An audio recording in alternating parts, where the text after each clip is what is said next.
You got to have it. Very good, Hakeem Green. He took me where I wanted to take him. Very good, Hakeem. You did very good. And he asked what happened. But before you, I do want to ask you that question. I had on my questions to ask, but I want to kind of stay on this line, Mr. Jimmy. What is the father's responsibility? So you talked about a responsible father, remember? And we talked about fatherhood, but what is the responsibility of a father to his family? Well, the responsibility of a father to his family is to make sure that you have a presence in that child's life. Regardless of whether you're married, or you're separated, or you're somewhere else, you want to maintain a presence in that child's family so he can actually see what that father does. Whether it's good, bad, whatever it is, but if you can maintain a presence in that family and presence around those children, they will say, I want to see my dad, or I can't see my dad. That's where the family court system was created to eliminate that. That's where most separated fathers are caused by the family court system. We'll talk about that later. And yes, and I'm glad you hit that. I'm segueing. You segued right where I wanted to go. You did a very good job. I'm very enjoying this. Let's go to you, Imam Siddiqui. How have the role of our fathers been diminished in this side? What caused, kind of piggybacking on what Dream said, what caused this diminished role for fathers? Jimmy asserted that it's the family court system, and I tend to agree, but it goes deeper than that. What's your take on it? I think I really enjoy what Jimmy said, and it goes back to paternal capacity. Paternal means that we were made on a pattern. And then when you look at the definition of paternal, I mean the characteristics of a father, something received or inherited. And so, like he said, in order for you to inherit something, you got to know what you inherited. You got to be able to see something. Monkey see, monkey do.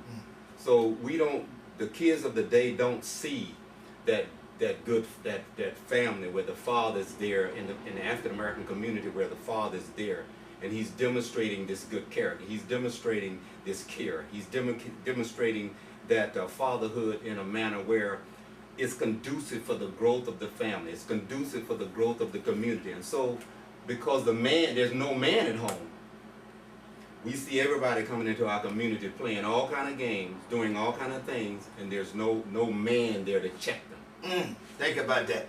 All right, we're talking about the role and responsibility of fatherhood. This is Honest Opinion, keeping it real, making it happen. 96.1 FM, AM 1150, streaming live from WTMP. If you're just tuning in, we're talking about the role and responsibility of fatherhood in celebration of Father's Day. We have in the studio with us, we have Mr. Jimmy Gray. He's the president of Fatherhood Assistant Lifestyle and Legal Services. We have Imam Wilmore Siddiqui, Imam of St. Petersburg Islamic Center. We have Reverend Xavier Johnson, who is the senior pastor of True Faith Inspirational Baptist Church. The call-in number here is 813-251-9867, 813-251-WTMP. You want to get in on this. Let's go to you, Pastor Johnson, and try to get the answer to this question that I asked. Is what do you think have diminished the role of fathers in this modern society? That's a very complex question. I think that the first issue we have from a Christian standpoint is spiritually occurred in Genesis 3 with the introduction of sin into the created order. I think from that standpoint, when you look at what happened there, that's where the family unit began to break down. And I think from there, we have the source of most of the ills and the problems, not all of the problems that we have in society, even the ones that we're dealing with in fatherhood. I think in the African American community particularly, I think that part of the problem we're dealing with today goes all the way back to the days of slavery, when our families were pulled apart, when men were literally sent into female slaves for the sole purpose of making babies, and then sent back to some plantation somewhere else never to see the child again. So I think the problem is really complex, and a lot of what we're dealing with is learned behavior that we've learned over the centuries. And we have to also go back to the so-called HRS, the family, when they say the woman can't get welfare, the man can't be around. That was the beginning of home reckoning services, we call it HRS, but that destroyed the family. We knew the men was around because the women was having babies. But in order for her to get that little small welfare check, she had to write out on a piece of paper that the man couldn't come around. And if the man get caught around by the social worker, the woman get put out with the children. So it's Amen. the American society takes some responsibility for that too. Now Exactly. can we keep it real, Hakeem? Amen. You said That's keep it. it real and what? Make it happen. So I just want to throw that out there. Hakeem, the dream. Another thing too is that a man, he's being led by forces in society, and a lot of time his mentality is to do good, but he deviate from that, and the woman have to play a role too. Women have to select strong men and help develop a strong man. Very good. I remember one time That's I good, was man. talking to Siraj Wahaj, he out of New York, and that's when first African American got to be a mayor of New York City.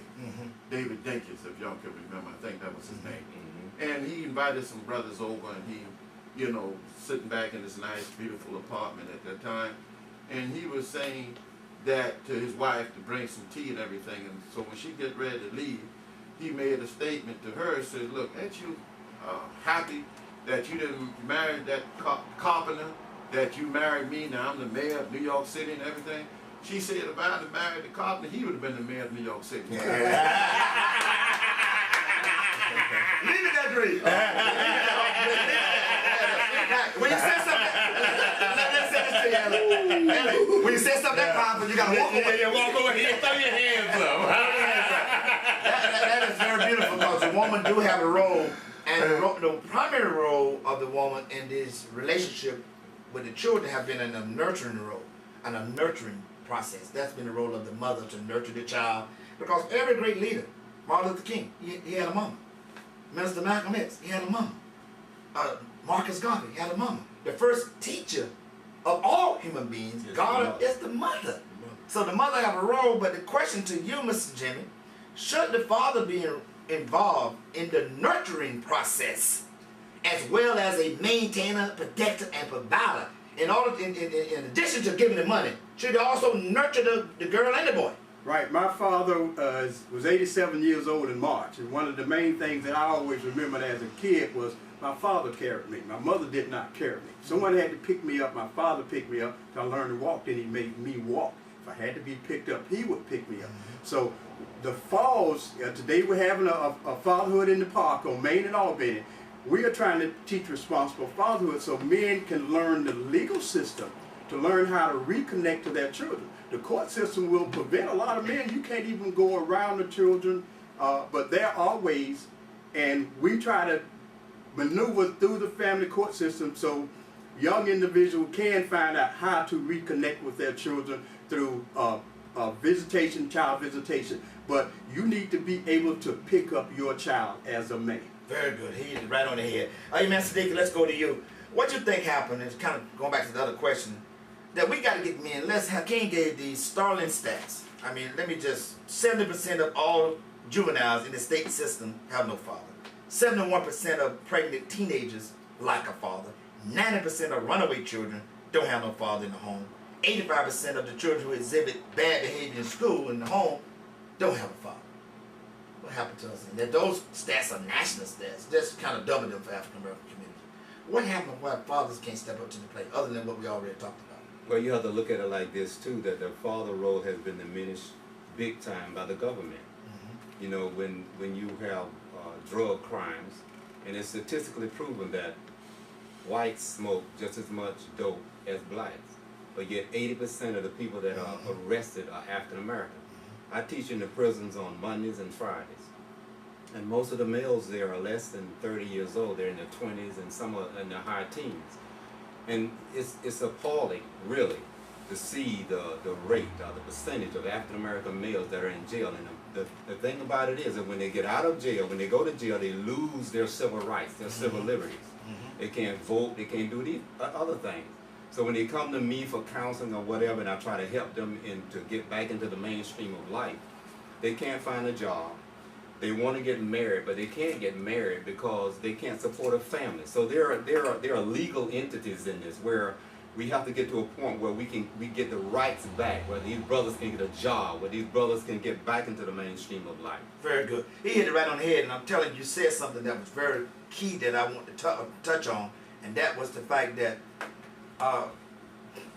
non-violent drug offenders it's predominant 85% black male between the ages of 18 and 35.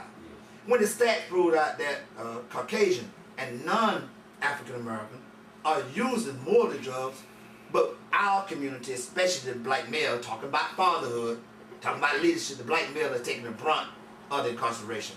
And that's a system that's negatively affecting us that we got to change. And one of the ways we can change it is obey the law and pay your taxes instead of this man criminal justice system. Let's go right now to what I like to do. Before I do that, I got something I want to talk about here, and I want to get your take on it, Pastor Johnson. What do fathers do? One of the things this particular thing that I'm reading says that fathers do, and Mr. Jimmy talked about it, is be there for your children and embrace responsibility. How important is just being there? A lot of women would, if you can't give money, they don't want you to be there. That's why we got falls. That if you still should have visitation rights. How important to be an involved father, to be involved in a child's life when he take his first hit from the baseball, just to be there for your child, man, especially male and female. Because little girls choose men in their life when they grow up based on what kind of father they have. You know, I think that's a poignant question. How important is it to be there? Very important. Okay. Very important. You know, from the point that, you know, when you remember your father picking you up as a child, you know, in the scriptures, in the book of Proverbs, the scriptures record fathers giving instruction to their children. If you're not there, how are you going to give the instruction? Right. If you're not there, how are you going to do the teaching? I think that when we start talking about providing, yes, you know, love don't pay no bills, but at the end of the day, love is important. That's right. You need to be there. You need to be present. You need to physically be there in other ways other than just financial. Oh, yeah, he hit it on the head. Caller, you got to follow that caller. Welcome to Honest Opinion, keeping it real, making it happen. What say you? Can you hear me? Yes, sir, you're on the air. Okay, I just want to say, first of all, I really appreciate the conversation you're having today. Thank you. This is a very complex matter, and some of you have brought it out. It starts with a lot of the males not being able to find jobs. Or sometimes they have to move away to get a decent job. That's part of the problem. I spent about 40 years on that. You have this ridiculous incarceration. There's this costly problems for them to be able to, make money and secure their family. And it's also female too. A lot of females have been brought up, as you just said, with a father who was out on that Hakeem and I was so talking she thinks about that her man may be the same way. Of the, and she doesn't want the baby, in case you have a mother who won't allow the father to see the baby. So it's a very complex situation we're in, but I appreciate this very much. Thank you. Good. Thank you, Thank you, caller. We appreciate that call. Hakeem the Dream. Well, definitely we want to let everybody know that we're not here bashing man, bashing fatherhood. This is something that we want to shed some lights on because it's so important, because we're losing our generation with like we say, criminal activity, with gang violence, or women's today, they feel that they have to look a certain way in order to attract someone, but that's don't necessarily have to be true. It's the very nature of the male to be attracted to the female, and you don't have to disrobe yourself thinking that you got to get 50 tattoos and all of these other extra things that we do to try to look attractive. Because once you get this man, just because you want to get a man and he fathered a child for you, will he be there with you for that child? So these are all important things, important role that we have to have and try to understand, because this is something that's really serious because our future depends on it. That's right. Let's go now. I want to talk about now what do a father do. And one of the things it said, I'm coming to you, Jimmy. It said be respectful and appreciative. Be in a respectful and appreciative relationship with the mother. Now we know baby mama drama. There's a lot of baby mama drama out there. How do you remain respectful and appreciative